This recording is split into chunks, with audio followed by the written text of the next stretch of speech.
sou Larissa Rezende, sejam muito bem-vindos à Dimensão Cultural, o local mais geek de todo o universo.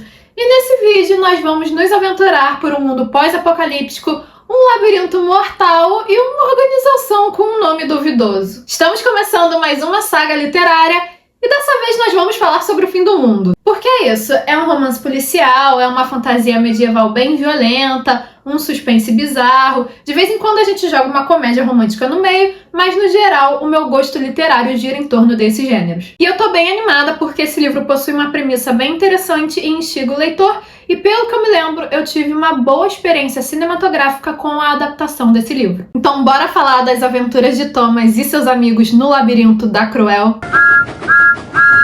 Maze Runner está naquela leva de sagas adolescentes que foram adaptadas para o cinema. Um baú do tesouro para Hollywood lá nos anos 2000 e 2010, uma onda que começou com Harry Potter. A partir do Bruxinho, nós tivemos diversas histórias com protagonistas jovens que precisavam enfrentar algum desafio, atravessar o limiar e amadurecer no processo. Foram histórias dos mais diversos gêneros, mas que mesmo assim serviram para criar uma rivalidade entre os seguidores dessas sagas. A gente ficava discutindo para ver qual era melhor, até que com Maze Runner eu não vivi isso, eu sou do conflito Harry Potter versus Crepúsculo, e sim, Harry Potter é melhor. É óbvio. Maze Runner veio numa leva tardia de sagas adolescentes e eu só abracei o filme porque eu achei a história interessante. E agora, lendo o livro, eu consegui ter uma percepção melhor sobre esse universo. Assim, fazia muito tempo que eu tinha visto os filmes, eu não lembrava direito das coisas, eu não lembrava se era considerado uma boa adaptação, eu só lembrava que eu tinha gostado dos filmes, né? Então agora eu resolvi ler os livros e assistir os filmes novamente para ter uma opinião mais completa sobre esse universo. Então Maze Runner, que veio para o Brasil com o subtítulo de Correr ou Morrer, porque a gente adora ser redundante com os subtítulos dos filmes,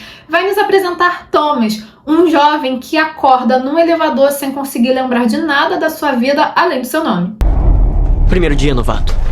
Hora de acordar. Quando o elevador para, ele se encontra numa clareira com outros meninos no centro de um labirinto impossível de ser solucionado. Explorando o lugar, Thomas vai fazer amigos, inimigos e conhecer um pouco mais dos perigos do labirinto, como é o caso dos verdugos, que é meio máquina, meio criatura asquerosa e é capaz de causar imensa dor aos adolescentes. Parece que quem é picado por esses monstros consegue ter um vislumbre de suas memórias, mas também pode enlouquecer, ou seja, é um negócio bem tranquilo, assim. Tudo funcionava da mesma forma há anos na clareira, até o momento em que uma menina é enviada e é a partir daí que começa a dar tudo errado. Teresa chega com um papel dizendo que ela é a última a ser enviada e parece conhecer Thomas. E pra piorar, as portas do labirinto não se fecham mais à noite, deixando assim os adolescentes à mercê dos verdugos. Agora, os personagens precisam se embrenhar ainda mais no labirinto para saírem vivos dessa. E aí, conforme eles vão investigando o labirinto, eles descobrem que a empresa que está por trás disso tudo é a Catástrofe e Ruína Universal Experimento Letal,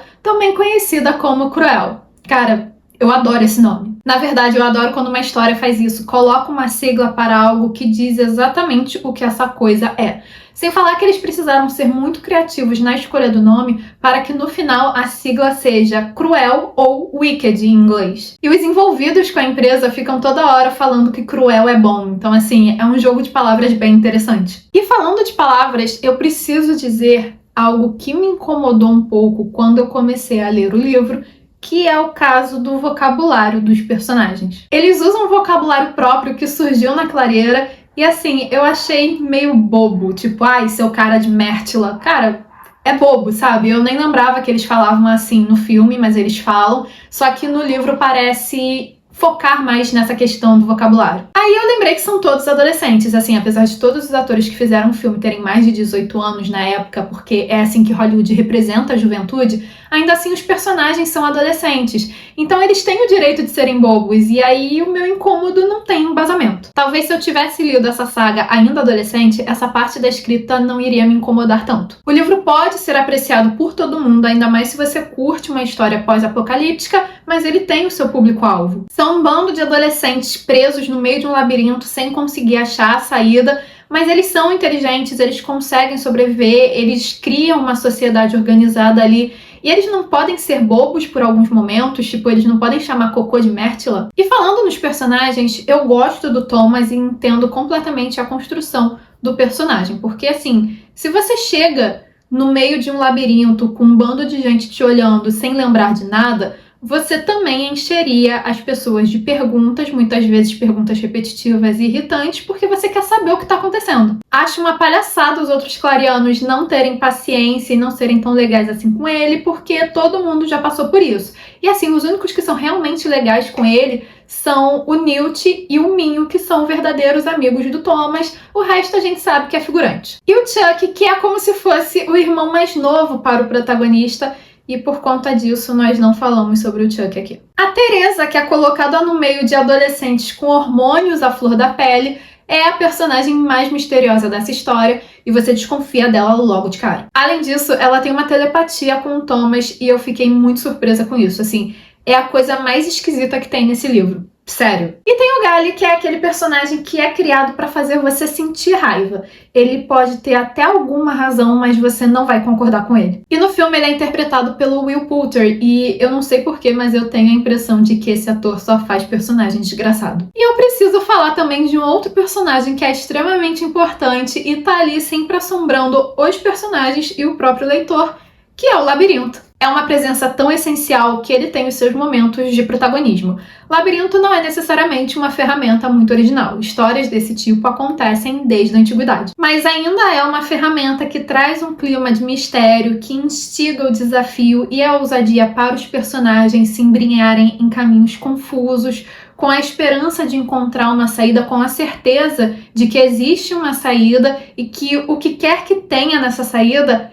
é melhor do que o que tem no início e é a solução de todos os seus problemas. Junte esse clima do labirinto com o enredo de um futuro pós-apocalíptico e nós temos uma saga com total capacidade de atrair o público. Apesar de que o epílogo desse primeiro livro é super previsível e não é porque eu já tinha visto o filme. O autor deixa sinais tão óbvios ali que eu me perguntei como é que os personagens não viram aquilo chegando. Enquanto adaptação, a versão cinematográfica é ótima. Sim, de verdade. Acho que as poucas alterações feitas foi para se adequar ao formato do audiovisual, ao tempo de tela que a história tinha, mas assim, não atrapalhou em nenhum momento o desenvolvimento da narrativa, a ação dos personagens. Inclusive, o vocabulário dos personagens é mantido no filme, mas como tem uma vibe mais frenética, ele acaba passando mais despercebido do que no livro. A telepatia entre Thomas e Teresa não tem no filme, e eu agradeci muito por isso, sério, assim, eu achei nada a ver essa parte no livro, e é algo que não faz falta, não serve pra nada no final, porque a história super anda sem eles dois ficarem compartilhando segredinhos um com o outro. Ponto interessante sobre a Ava Page, que ela é a chanceler / diretora da Cruel,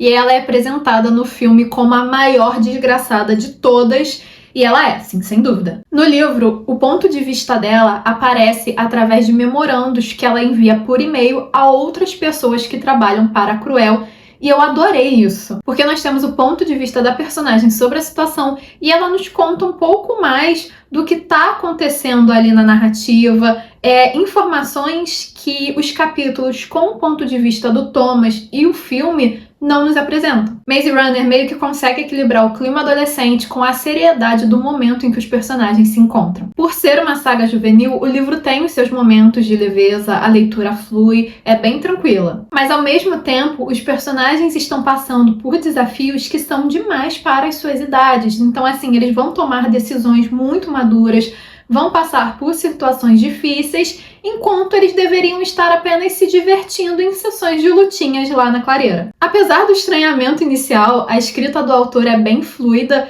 e possui um bom ritmo tanto no livro quanto no filme. Tem os seus momentos de calmaria, porque os personagens precisam absorver tudo que eles descobrem sobre o fim do mundo e uma doença misteriosa, mas os momentos de ação são bem equilibrados, são bem frenéticos e eles não cansam. Resta saber se o segundo livro e filme mantém esse nível. Agora, se você quer saber o que aconteceu no mundo para eles terem a necessidade de trancarem um bando de adolescentes dentro de um labirinto, é só assistir na próxima sexta-feira no Globo Repórter. Não, mentira, é só ficar ligado aqui no canal mesmo, então já se inscreve no canal, já deixa o seu like e me conta nos comentários o que você achou de Maze Runner. Até a próxima!